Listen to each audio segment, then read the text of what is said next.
Whooping cough, or pertussis, is a serious infection that causes violent coughing fits, trouble breathing, and in infants, it can be deadly. Despite having a vaccine, outbreaks are happening again in the UK, the US, and many other countries. Why? Because immunity can fade and vaccination rates are slipping.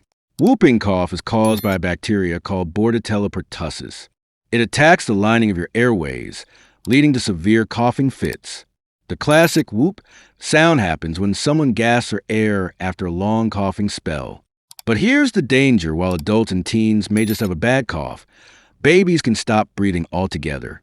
In fact, babies under 6 months are most at risk of hospitalization and death from this disease.